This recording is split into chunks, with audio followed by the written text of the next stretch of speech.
enjoyed that.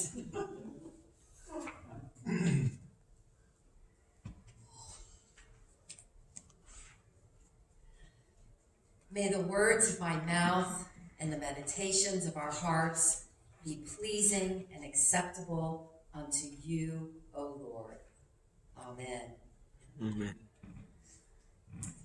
So, God was talking to an angel one day, and God said, "You're not going to believe what I just did.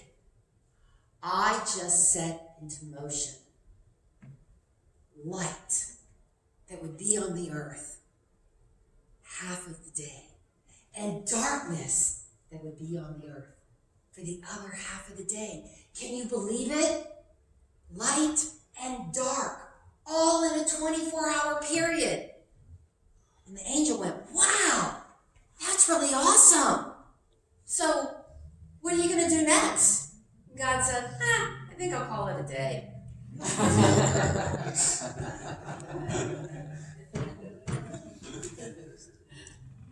So in our scripture today, Jesus tells his followers who they are.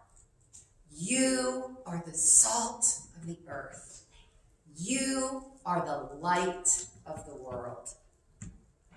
So let me ask you this. Has anybody ever asked you, who are you? Yes. Yes? Ever been asked that question? Who are you? What are your typical responses? My name. Your name, exactly. We say our name. Anything else? Who you're related to. Who you're related to, your family connections. What else might we say to define who we are? I am mom. I am mom. Yes. Yes. Many times over, right? I used to be Mr. Mom. And used to be Mr. Mom, exactly. So we identify ourselves as these other things. Our name, our family, maybe our vocation, being a parent or a grandparent. Our ethnicity. Say that again. Our ethnicity. Our ethnicity, exactly. Yeah, So your heritage. So our heritage. So these are all things that we use to say who we are. But what does God say? What did Jesus say? You are the salt of the earth, and you are the light of the world. So now Jesus wasn't talking to just a certain select individual or individuals. Jesus was talking to everyone. And that conversation applies to us even today. Even today, we are the salt of the earth and the light of the world. So, Jesus didn't say these things to particular persons or individuals. He was talking to the crowds that had followed him from Galilee to the 10 cities which are known as Decapolis. Jerusalem, Judea, and beyond the Jordan. That means that the people came from everywhere. And as they came and they sat up on the hill, they could see all of the other cities that were out there and where they had come from. So they came from everywhere. They came to see the man that they had heard about. They came to listen. They wanted to know, was it true? They were seeking meaning and direction and purpose in their lives.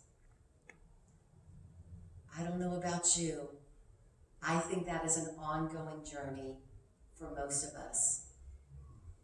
We are seeking, what is the purpose of life? What are we supposed to be doing? What is that meaning?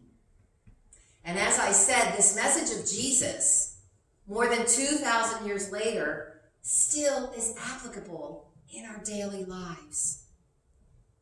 So now there's some specific implications of being the salt of the earth and the light of the world. So let's think about salt for a moment. Salt's really important to us, right? Can be. It can be. Too much salt, not good. Not enough salt, Not also not good. It's a good preservative.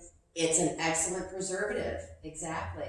And think how things were prior to finding out that salt was a preservative. How much harder was it to feed your family, right? So it's a preservative. It provides taste for food. Even some salts are sweety taste. We use it to melt the snow, not here in Florida, but up north. I know a lot of us have been up north. We use salt to melt the snow on the roads and our driveways and sidewalks and steps.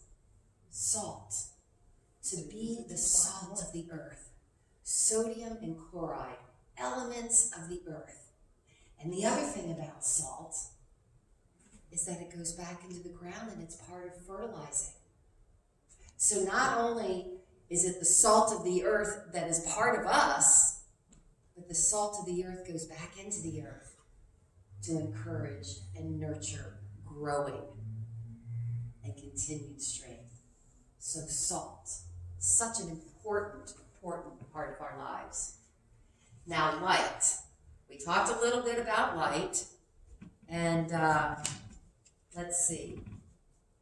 Have any one of us ever been in like total darkness? Blackout in the city. A blackout in the city, good example. Yes, Gail. In a cave. In a cave. Greg. Dark room. In a dark room. Doesn't get any darker than that, does it? Yes. Yes. Under a tunnel. Under a tunnel. Under a tunnel. Ooh.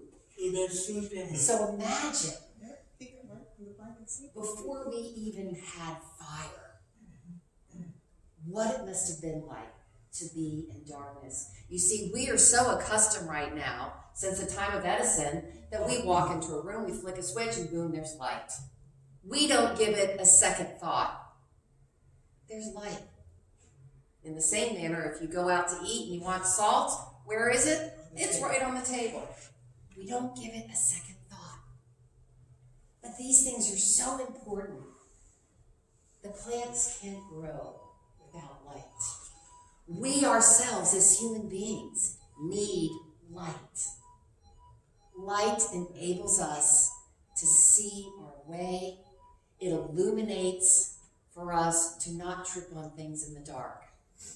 Now that metaphor can go deep, because there are certainly a lot of things that we trip over in our lives. I know. That we don't see. I know. Feel kind of clumsy on days, right? When we're tripping over things. But God's love and light shines through us and illuminates our paths. We need to be aware of it. And when we're living a life of Christ, when we are followers of Jesus, we are spreading the salt, which is the good news. It is the good news of the gospel. It preserves life. It sustains us. And as we're spreading that salt of the earth to those around us, we shine as we show our compassion to the world, to our family, our friends, our community, our neighbors. That is the light of God that shines through each and every one of us.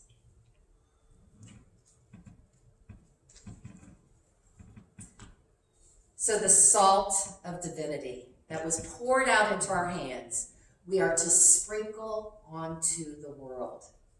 The light of divinity that fills our hearts and minds is to shine and to brighten all of life.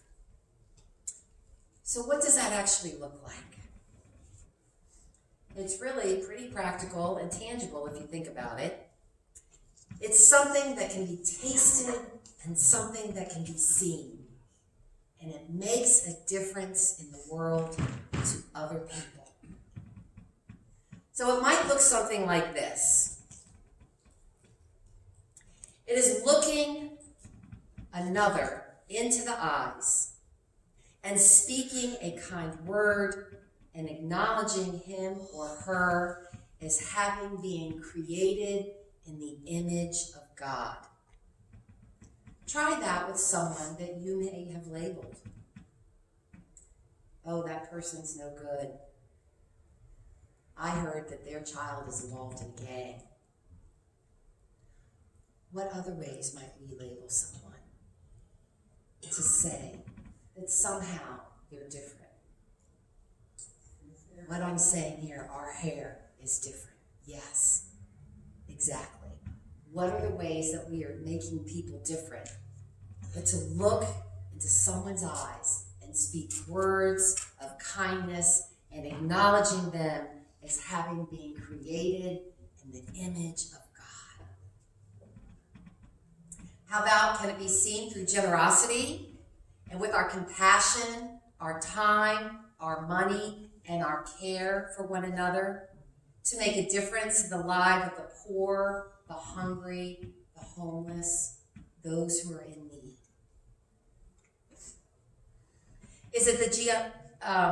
Is it starting a conversation and rebuilding relationships when what mostly we want is to feel, not to feel, indifference, pain, or anger? So to bring that to others, to be the salt of the world and the light, salt of the earth and the light of the world. Is it praying that God will bless you with all the good gifts you want, not only for yourself, but for those that you love, for those that have hurt you, for those that are different from you, and even for those with whom you disagree? Now, the prophet of Isaiah spoke about loosening the bonds of injustice and letting the oppressed go free. So maybe the salt and light for your life might look like something in a judicial or legislative way of how to help those that have been treated unjustly in this world. Is it faithfulness and commitment to others shown by listening, being available, and spending time with them? Imagine that. Listening, being available, and spending time with someone. How often have we offered ourselves to do that for another person? And how often have we received that gift ourselves, where someone has taken the time to listen to us and to be with us and to share? Valuing the presence of being with someone. It is choosing life as a self-giving practice. Rather than taking and acquiring, we offer ourselves.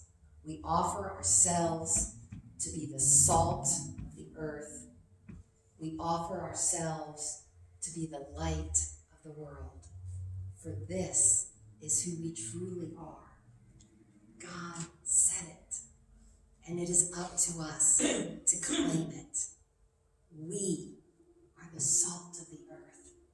We are called to spread the salt, the good news of God's love and grace, to spread it far and wide, to let it fertilize in people's lives, to grow their own faith, and to be that light, the beacon of light.